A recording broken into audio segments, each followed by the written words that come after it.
அனைவருக்கும் வணக்கம். இன்று நாம் பார்க்க இருக்கின்ற பதிவு ராகு கேது தோஷம் உண்மையா?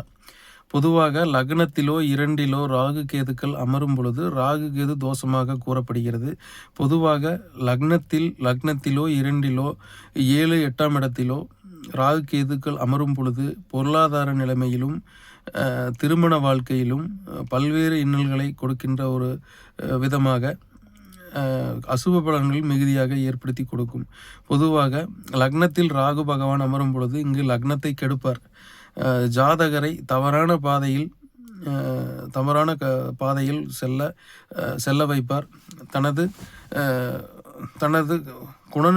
குணக்கேடுகளை ஏற்படுத்தி தனது ராகுவின் அசுப குணத்தினால் ஜாதகரை கெடுப்பார். லக்னத்தில் அமர்கின்ற ராகு இங்கே ஜாதகரை நம்பிக்கை இல்லாத ஒரு நபராகவும் போதை வஸ்துக்களுக்கு அடிமையாகின்ற நபராகவும் பேராசை, நம்பிக்கை இல்லாத தன்மை, தவறான சவகாசம், தீய வழிகளில் செல்வது, இது போன்ற ஒரு அசுப பலனை ஏற்படுத்தி கொடுப்பார்.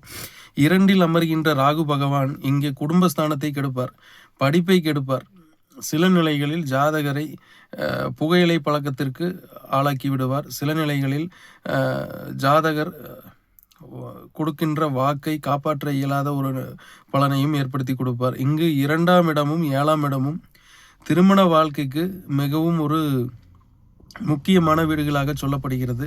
இங்கு 2 7ல் அமரும் ராகு கேதுக்கள் தாமத திருமணத்தை ஏற்படுத்தி கொடுப்பார்கள்.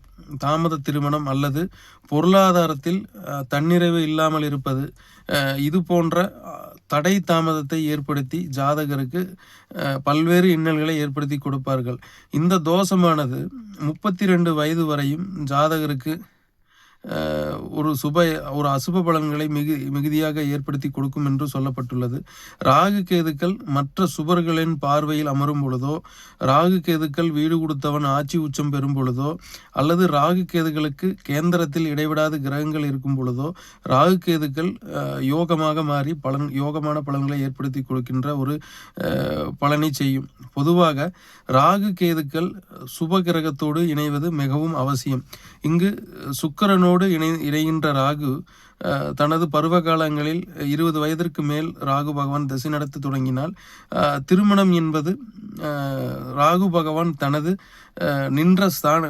இருக்கின்ற இடம் 2லோ 7லோ ராகு கேதுக்கள் இருக்கும் பொழுது குடும்பஸ்தானத்தில் இருந்தாலும் அல்லது 7ஆம் பாவத்தில் 7ஆம் பாவாதிபதி வீட்டில் அமர்ந்திருந்தாலும் திருமணத்தை தாமதப்படுத்தாது தான் பெற்ற ஆதிபத்திய காரக பலன்களை, தான் கவர்ந்த ஆதிபத்திய காரக பலன்களை ராகு பகவான் தாமதம் செய்யாமல் தனது தசையிலே வழங்கி விடுவார். எனவே ராகு கேதுக்கள் குறிப்பிட்ட வயதில் வருகின்ற ராகு திசையானது ஜாதகருக்கு ராகு கேது அமர்விற்கு ஏற்ப இங்கு பொருளாதார நிலைமை, திருமண வாழ்க்கை, இது போன்ற விஷயங்களை தாமதப்படுத்தாமல் செய்கின்ற ஒரு விதமாக இருக்கும்.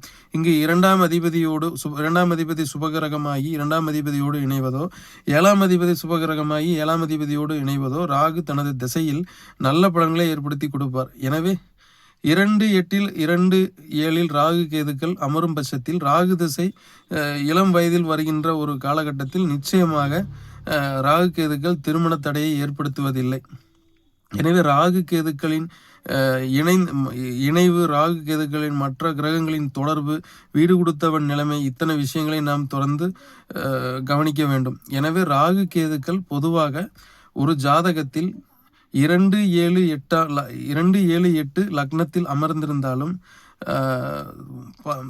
இளம் வயதில் வருகின்ற ராகு கேது திசைகளானது திருமண தடையை ஏற்படுத்துவதில்லை. தான் கவர்ந்த பலன்களை செய்து விடுகின்றார்கள். எனவே ராகு கேது திசையானது சுப ஆதிபத்திய கிரகங்களின் தொடர்பை பெற்று தசை நடக்கும் பட்சத்தில் ராகு கேது தோஷமானது யோகமாக மாறி பலன் கொடுக்கும். எனவே ராகு கேது தோஷம் என்பது உண்மை. 1 2 7 8ல் அமர்கின்ற ராகு கேதுக்கள் பொருளாதாரம், படிப்பு, குணநலம், திருமண வாழ்க்கை, இது போன்ற விஷயங்களில் குறைபாடுகளை கொடுத்து சற்று தாமதப்படுத்தி பிறகு தனது தசையில் சுப பலன்களை கொடுப்பார்கள். எனவே ராகு கேது தோஷம் உண்மை என்று சொல்லி மற்றொரு பதிவில் மீண்டும் சந்திக்கலாம். நன்றி, வணக்கம்.